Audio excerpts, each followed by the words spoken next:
All right, so when we jump into this topic of parenting children with special needs, I do want to acknowledge how broad this topic is. Obviously, not everything I say is going to be relevant to every situation, every child, every family, but there are a few different groups kind of within this broad umbrella that I did kind of have in my mind as I was going through this presentation. So a few of the kind of categories that I'm going to be addressing or thinking about throughout this are kids who are neurodiverse. That includes autism spectrum disorders, it includes sensory processing disorders, ADHD, and kids who just experience and respond to the world significantly differently than what we would kind of read in a textbook as far as typical development and typical reactions. This also includes mental health. So this, again, can include a high number of things, but chronic anxiety, eating disorders, and depression. Some of this may have been part of this child's life for a long time, and some of it might be more recent. Throughout COVID especially, we have seen such a surge in our patients within the hospital who are there for mental health related conditions and concerns. We're seeing a huge increase in the overall number, and we're also seeing a drop in the ages that we're seeing. It used to be that this was primarily something we saw in adolescent patients, maybe 12 and up, and now we're seeing some kids who really need some substantial medical intervention and support, but are much younger, 8 years old, 7 years old, that kind of group as well. I also have a lot of friends and have worked also with some patients in the hospital who didn't need to be admitted, but whose kids have developed a lot of anxiety, especially over the past year. I don't know if it's an accumulation of what they've lived through, a reaction to how many really tough things are in their world and are surrounding them. But I've spoken with many families in personal life and professional life who are seeing this kind of increasing concern that their children have, and rates of depression go along with that. A lot of times anxiety and depression kind of appear together and they reinforce each other. Another group are kids who have complex medical needs. Obviously, I see these kids a lot when I'm working at the children's hospital, and there are kids whose just day-to-day life has more of sort of a healthcare component than many people would typically expect. These kids also tend to be in the hospital, either inpatient or needing clinic visits and that kind of thing more often. And they also may need medical care at home through their schools, different environments that impact their lives and their situation. Learning disabilities is another kind of category. This isn't inherently mental health, but there are kids throughout, and sometimes this is paired with something else. A lot of kids with ADHD also have a learning disability, and so this may coexist with some other things as well, but can be a really specific area of concern for parents with school-age kids in particular. And then also kids who have a trauma history. We're learning more and more about how much childhood trauma impacts somebody throughout their life. Some of you may be familiar with the ACEs study, the Adverse Childhood Experiences. It was done several years ago, but showed that into adulthood, there were these lasting vulnerabilities from kids who had experienced a higher level of trauma. Obviously, I work very closely with kids in the hospital immediately after trauma. I do support during abuse screenings, any exams related to physical or sexual abuse. Also, when I'm in the emergency room or one of my coworkers is and a trauma alert comes in, we're at the child's bedside from the start, talking to them about what's happening and helping them understand it and helping them cope with it and being that kind of ongoing support and explanation and reassurance to them.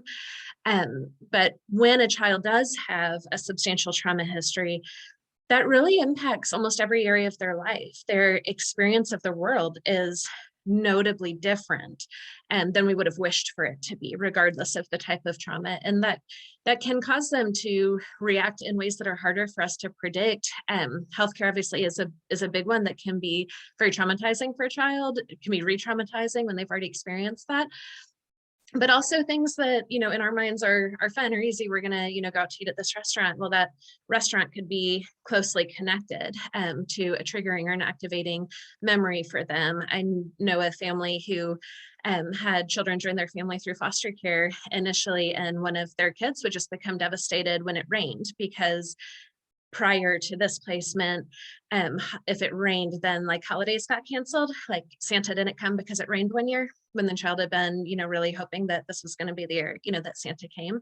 So even things that we don't automatically associate as potentially being upsetting can be. And there's definitely a learning curve and some time to understand how this has shaped this child and what things are continuing to heal and change, and what things have some pretty deep scars that are going to continue to impact them. Even within any of these categories, there can be a wide range of support needs. We were talking a little bit before this got started about terminology and how that tends to kind of change over time, and people have different descriptors that they use. My general one, just so you kind of understand where I come from, is I tend to talk about kids being from low support needs to high support needs and kind of looking at it at that range. I typically don't really use like delayed or high or low functioning or anything like that for various reasons. And so my description tends to be just ranging from low support need to high support need, which is how much do they need from other people in order to cope with what is happening in their life and the environments that they're in. So within that range, there are some kind of connecting components that I have seen in people that I've worked with, that I've experienced in friends of mine, and that I've experienced in my own life that I think will probably resonate if some of you have this as part of your parenting experience as well. So a lot of parenting a child with special needs is similar to parenting a child who has low support needs or who is more typical, but there are all these other kind of components that add on to that. Most of us are in this role of advocacy some of the time or all of the time because the caregiver or the parent of the child knows them best, and we know what they're going to need, how they're going to respond, what helps them, what makes things worse. And so we're in this role of kind of anticipating that and trying to advocate for our child to get what they need in order to be comfortable and to feel good about where they are.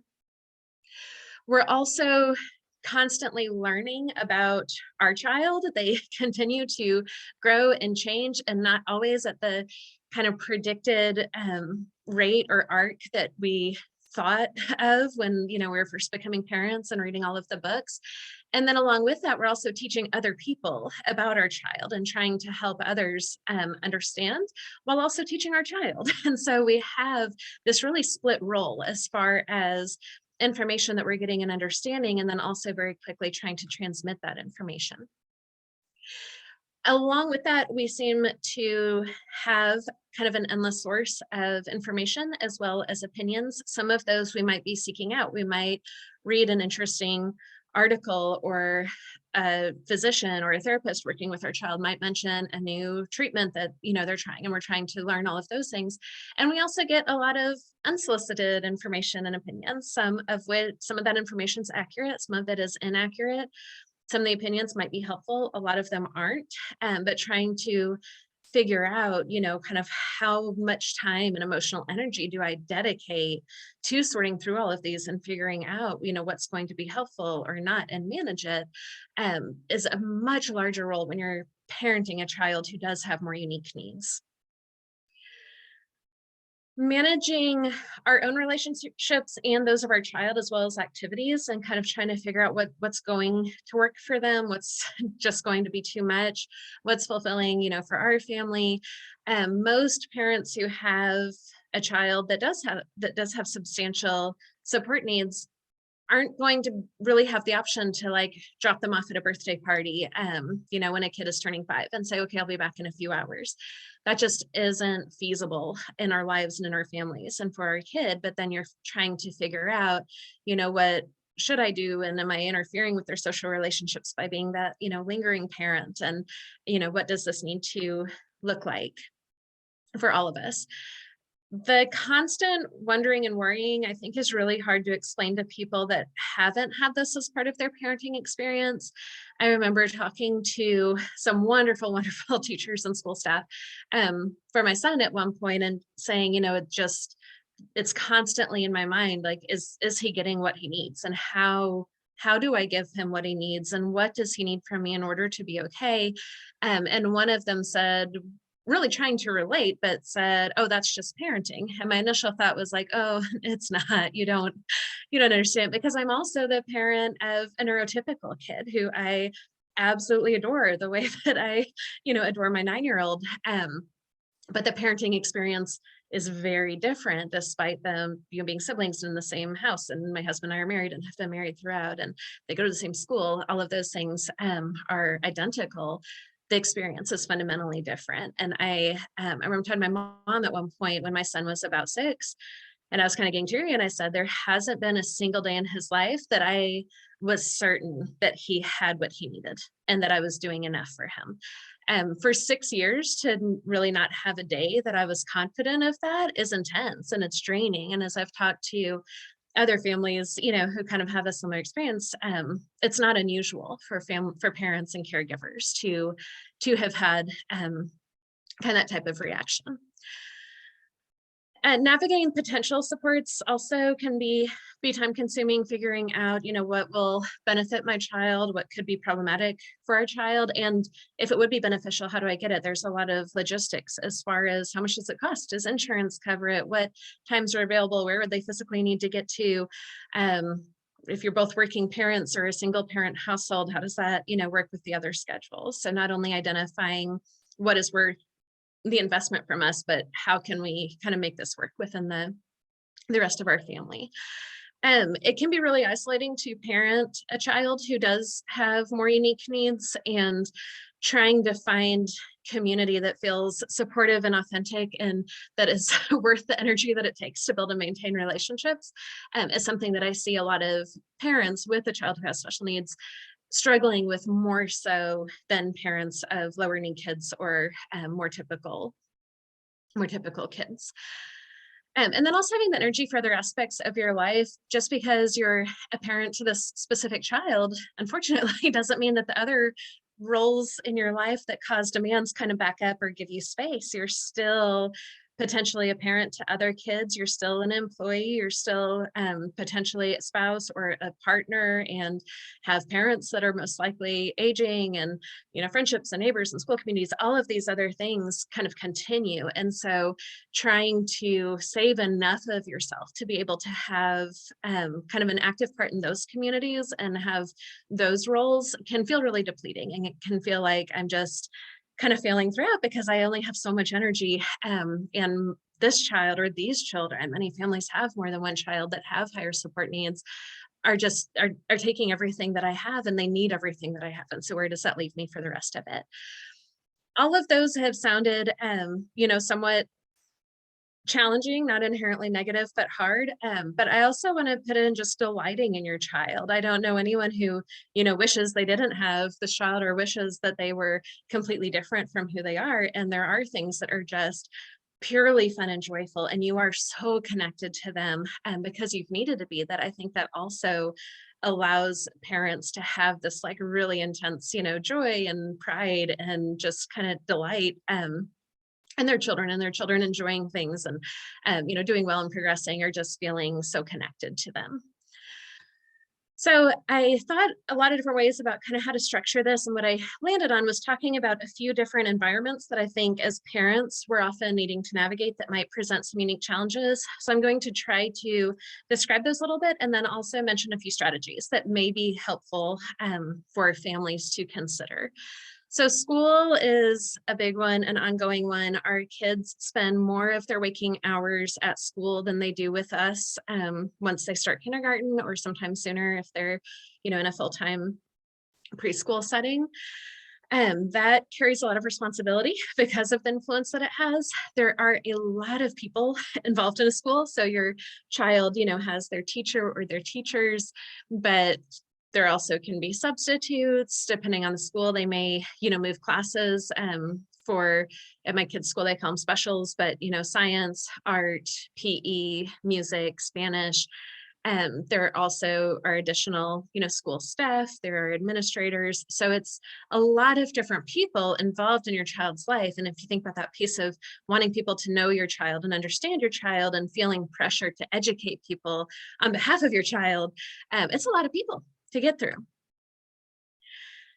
The availability of services can also be there can be quite a range of it depending on what your child needs, what school they attend, what is available in general and what's available to your child specifically. And so trying to figure that out and making school decisions adds complexity from kind of the typical school decision choices that we might be trying to make.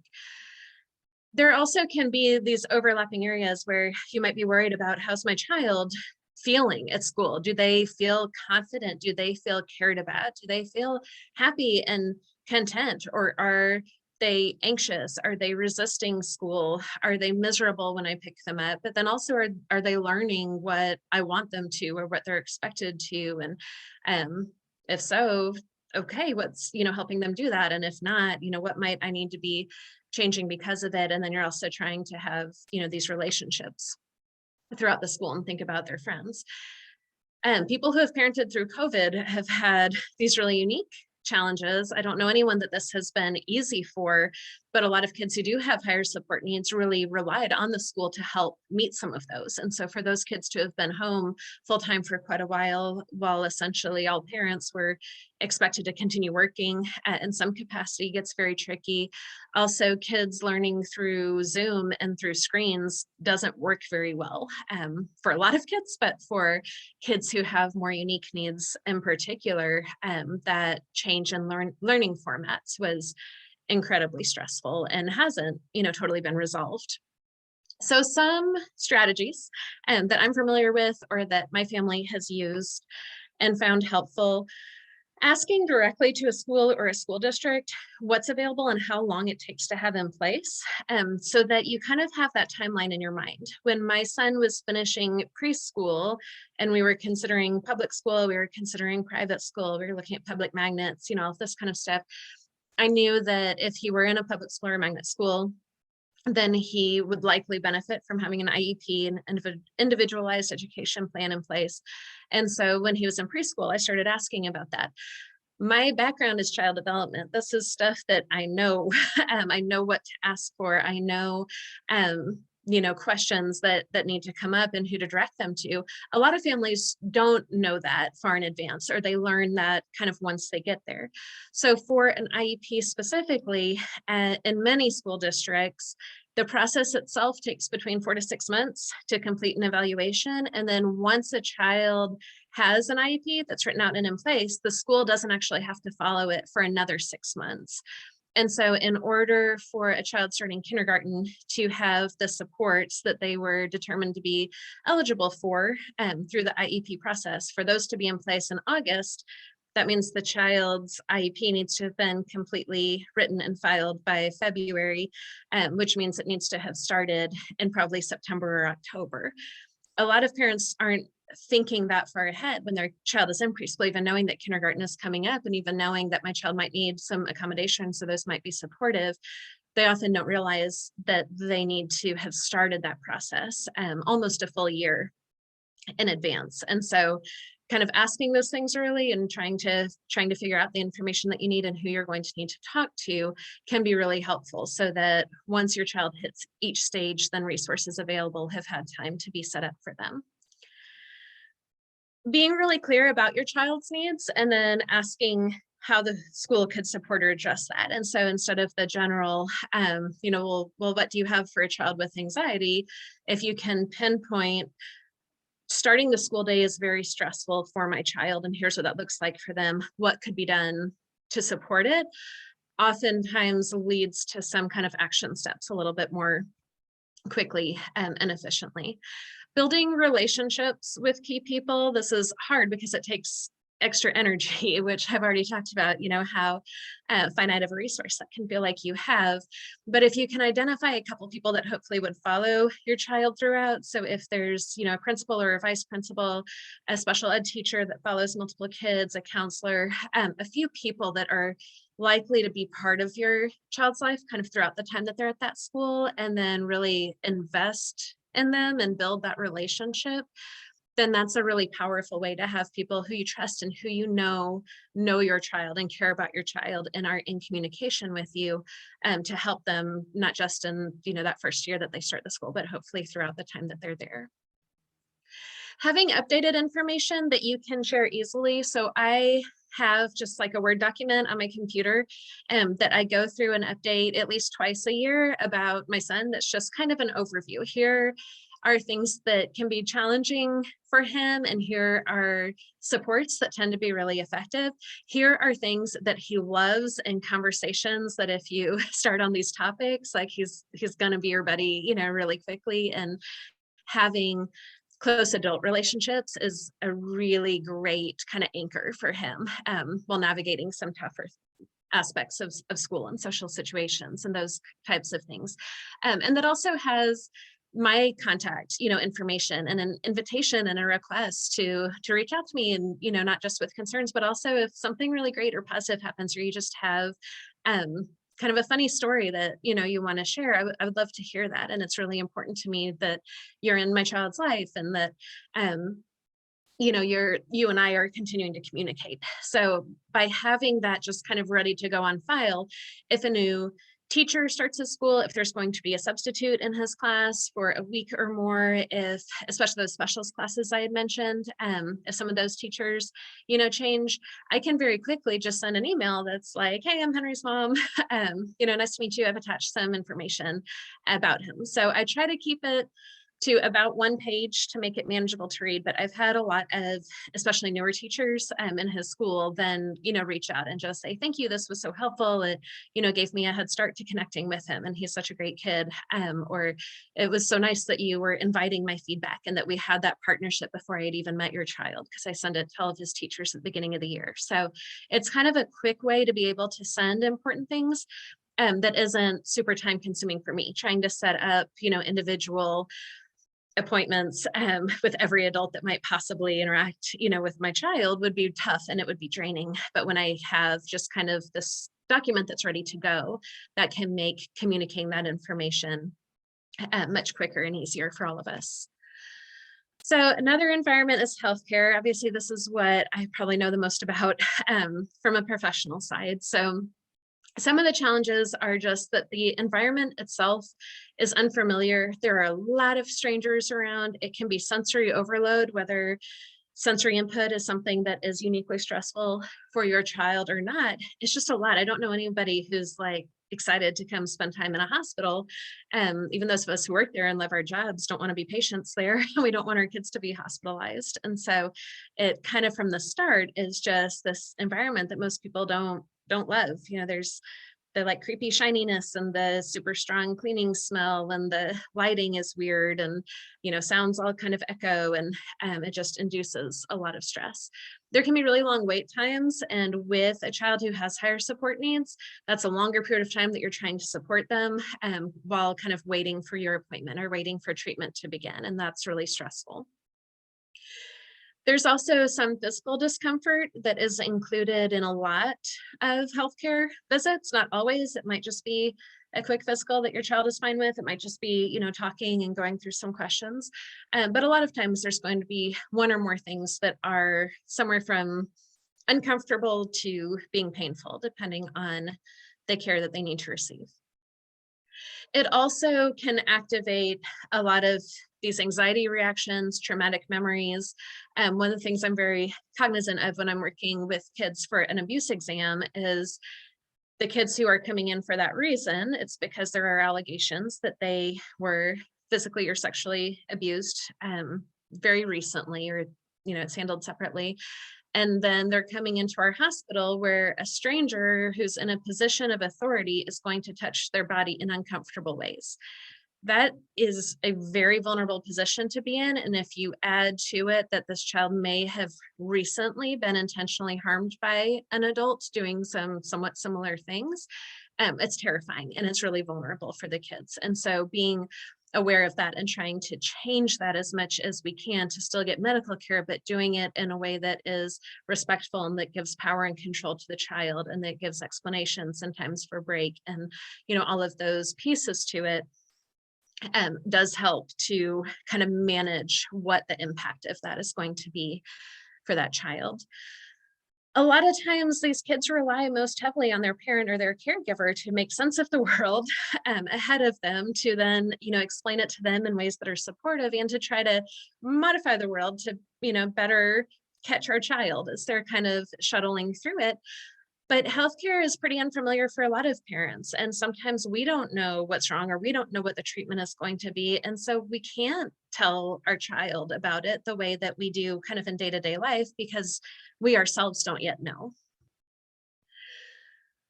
A lot of healthcare workers don't have a great deal of education, especially, and sometimes also don't have much experience working with kids who do have more unique reactions and higher support needs. I think a lot of people assume that pediatricians study child development throughout their studies. They don't. They have a couple of lectures included in one class typically, unless they're going to be a developmental pediatrician. Also nurses, even if they're going to work with kids, they don't study child development along the way. They don't have a strong educational background in kind of what is typical, let alone what atypical development might look like and what that might mean. And the training in those areas is there, but it's pretty minimal. So quite often your child is going to be being cared for by somebody who doesn't have a high level of expertise or experience.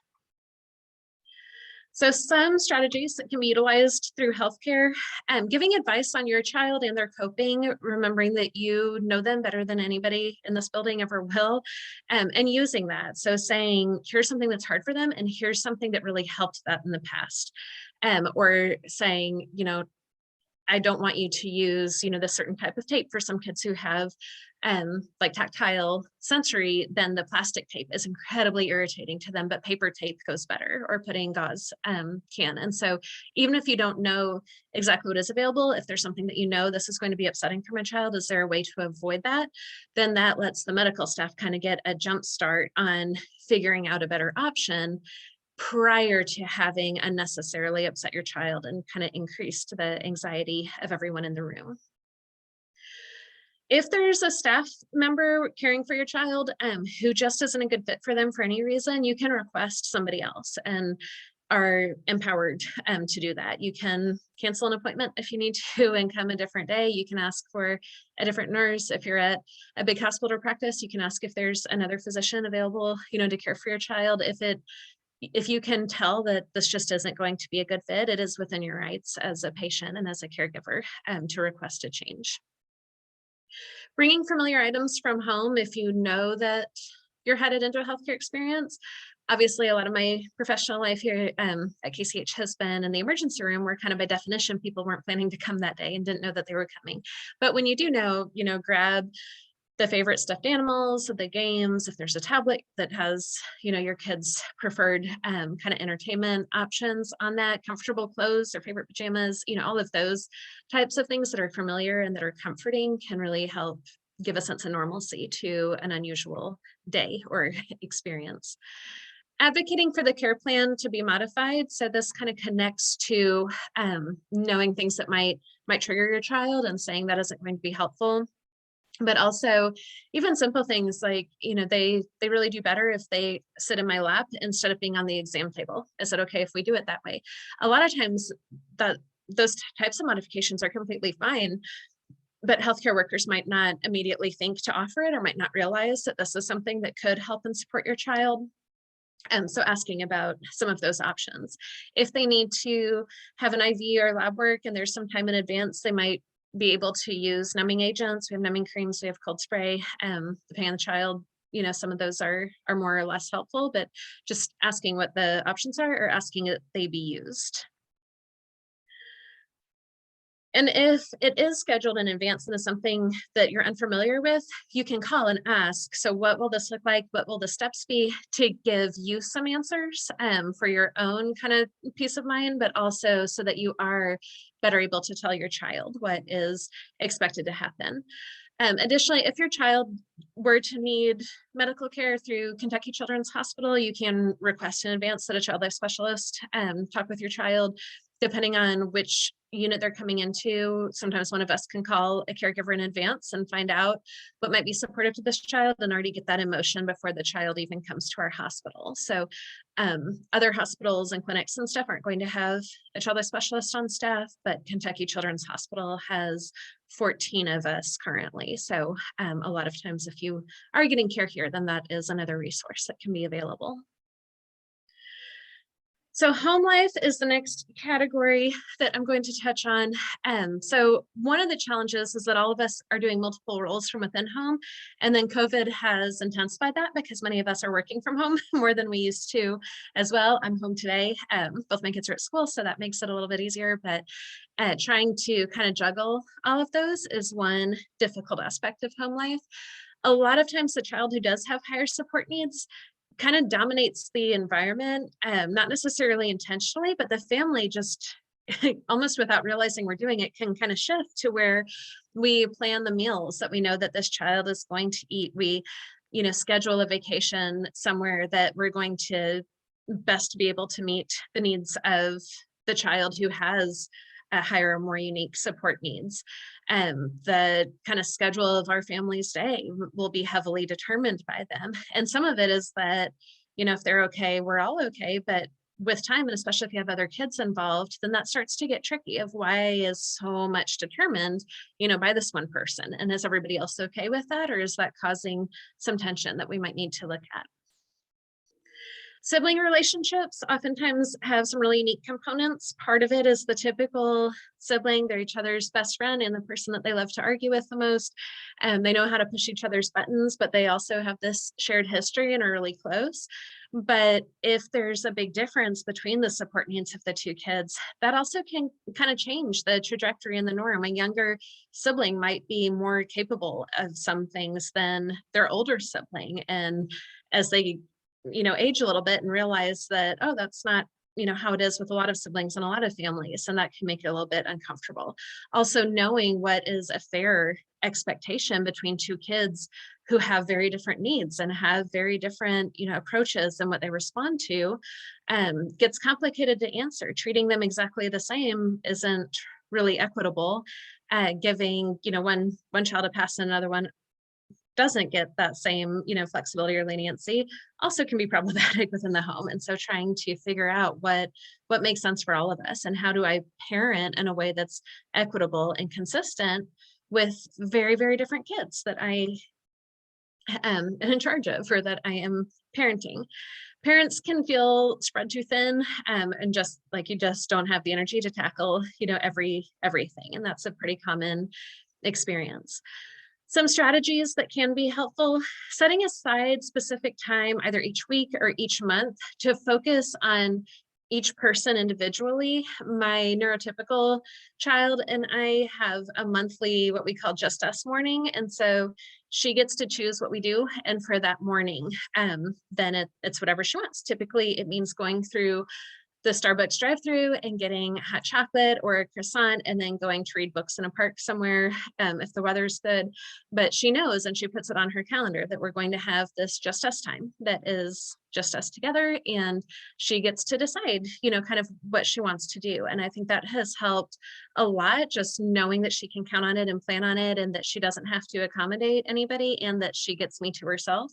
During that time, she's also started asking my husband periodically if they can have just us time too. And so they do that one afternoon every couple of weeks. Then they, after school and work, they have their own just us time where they typically walk to a nearby playground and my husband tells their stories and it's time like for just them, which that also, if you kind of, do the math of the parenting, that means that I have just us time with my son while my husband and daughter are away. And then my husband has just us time with the son when my daughter and I have our mornings. And so it kind of splits us up where each parent can just focus and be fully available on one kid at a time. Also trying to find time for my husband and I to be with each other is tough. We attempt to once a week, we make pizza together after the kids are asleep, and we either play a card game or we watch Netflix or something. And it's not fancy and it's not terribly romantic, but it's time that the kids don't need anything from us and don't get anything from us, that we can, plan on just having together.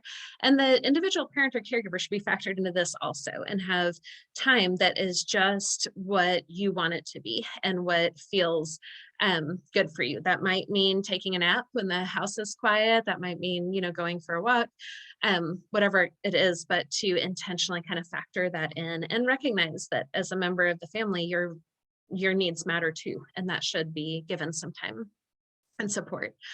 Trying to give each person control over a specific space or time of day. So maybe it's their rooms, maybe it's my son has a specific activity table that's in, we call it our STEAM room because for like science and technology and engineering, but he does a lot of creations there. He builds these elaborate things. He has all of his tools, art materials. And so that is his space. It is a mess at all times, but it brings him joy. And it is an area that he can just kind of run with. It might be the child's bedroom if that's somewhere that they enjoy spending time. Each of my kids has their own specific garden in our backyard, and they take care of it. They decide what they plant there.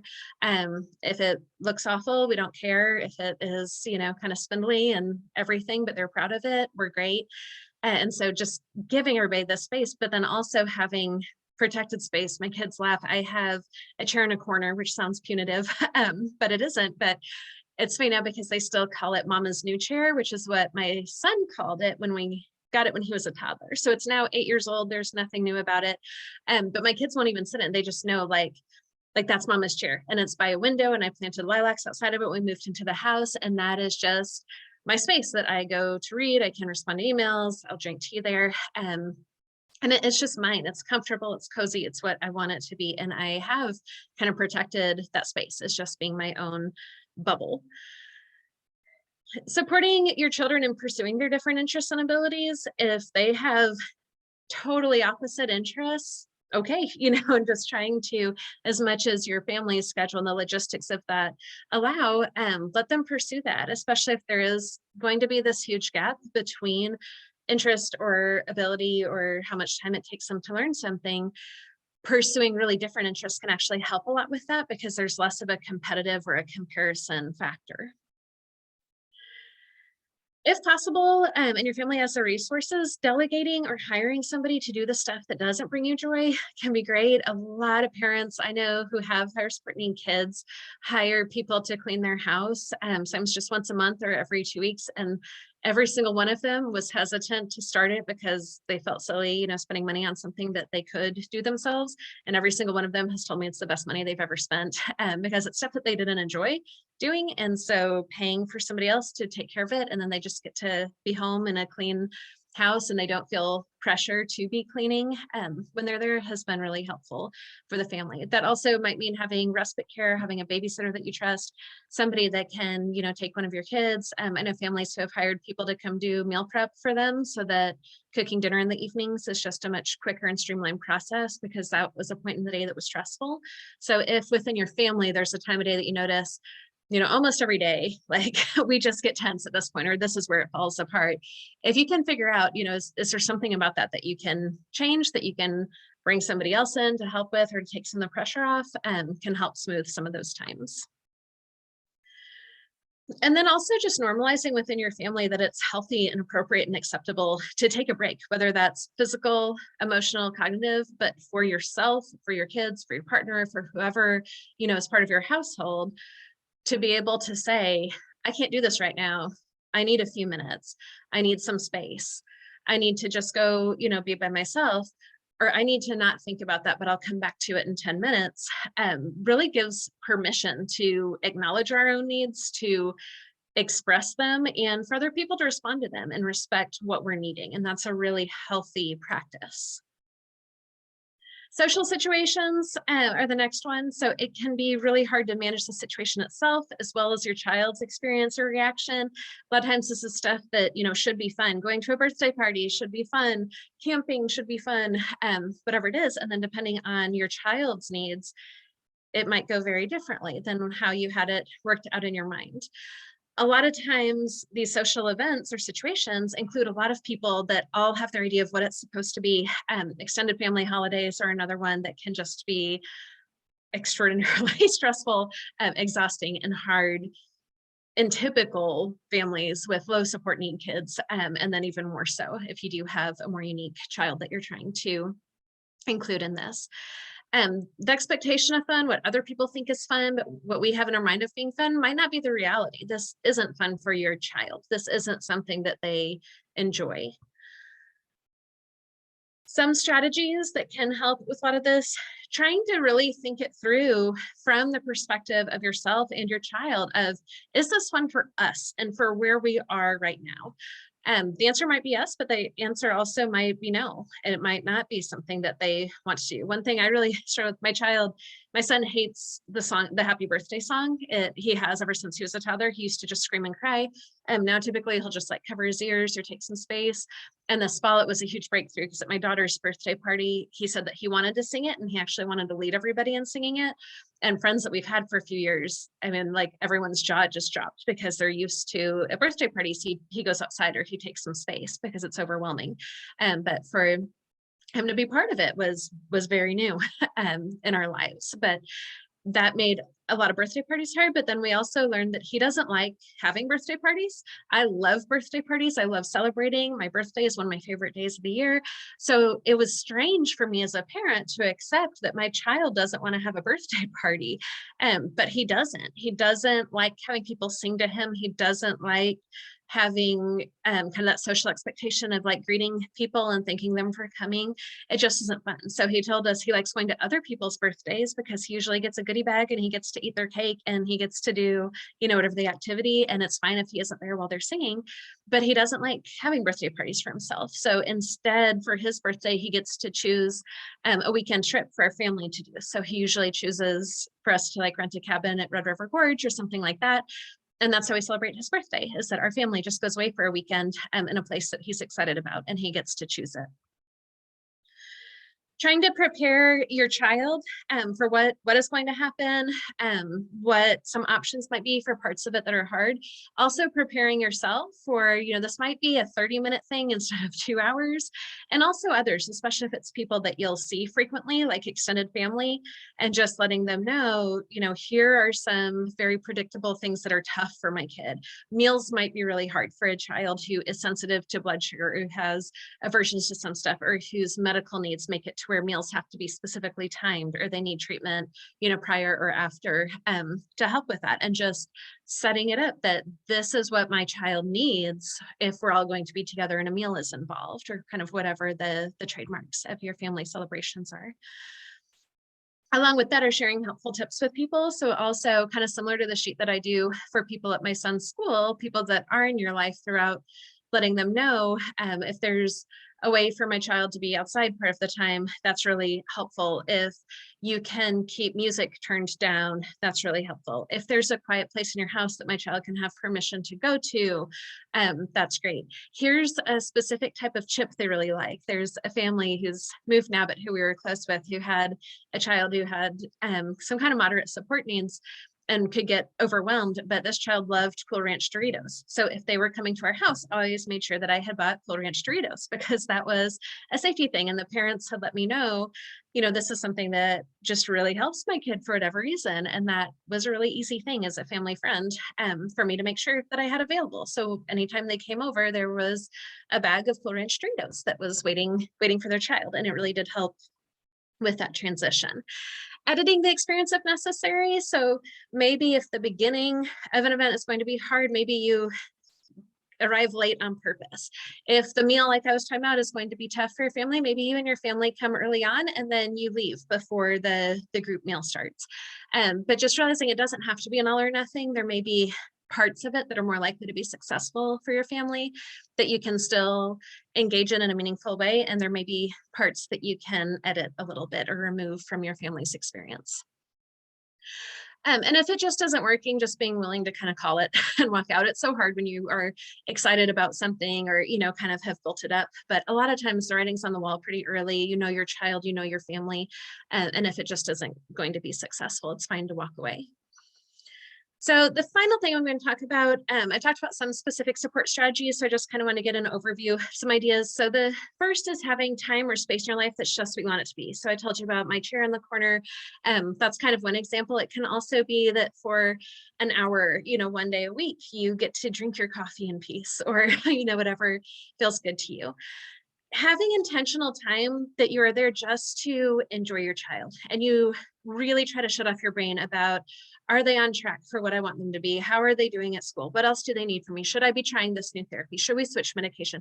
And really just enjoy this child whose life you are part of and who you are connected to in such a unique and powerful way, and doing something that they just love. It is so hard to turn our brains off to do that, but if you do practice it and kind of have this time where you're just intentionally bonding and focused on them, that helps with a lot of the other more challenging aspects of life. Practicing saying no in our own lives to unnecessary or unrewarding commitments. Those of us that are in these kind of caregiving roles personally also tend to do that in other aspects. So we're the friend that gets called, at 11 o'clock at night. We're the sibling that everybody looks to if our parents are going to need some extra support. We volunteer at the kids' school and we're on extra committees and we care deeply about our students. Those aren't bad tendencies, but they do build, and you will crack and you will regret it later. And so trying to be really specific about what am I going to say yes to, and being comfortable saying no to the additional things. Acknowledging the challenges you experience. I call it, this is a little bit outdated, but like the chicken soup for the soul effect, where people want it to always be like, but at least, or, the great thing about how hard this is, and that's a lot of pressure and it can feel inauthentic. And so being comfortable with yourself and people close to you, just saying, this is hard and I'm trying and I'm exhausted. And having that be okay. You don't need to find the silver lining. You don't need to find the great meaning that it has brought to your life. You can also just kind of validate where you are in that. Celebrating things that you choose to. It might not be something that other people realize is a big deal, but anything that feels special or momentous to you, celebrate that and run with it, and kind of give yourself permission to decide. Some things that are quote unquote supposed to be fun, like we're talking about, probably aren't that great for your family. So finding things that are really great. And then finally, if you do find something that's energizing to you, trying to prioritize the time. I had a friend who was just exhausting herself and then realized that when her son was at an occupational therapy appointment, she had the exact amount of time she needed to drive to Sonic and order this really specific drink. And then she had like this really scenic loop that she would drive in her car, drinking her Sonic drink and just blasting her favorite music that her kids hated during that time of her child's OT appointment. And she was like, oh my gosh, I looked so forward to it for that week. And instead of telling myself I should really be using this time for A, B, and C, she just protected it, as that was her time to drink her Sonic and to blast her music and to drive around and feel, comfortable. And nobody got to ask anything of her during that time. It was just, her 30 to 45 minutes to just kind of do what felt good and energizing to her. So while it probably isn't practical to have, 2 hours a day, every day that you get to, do just kind of whatever you want, if you can find any little foothold that can be consistent and that does energize you, that really is worth kind of giving yourself permission to enjoy and in trying to protect that time. So I think that is the end of kind of what I had prepared, but if anybody has questions they want to ask, if anyone has perspectives they want to share, then I am very open to that and would love to hear from people.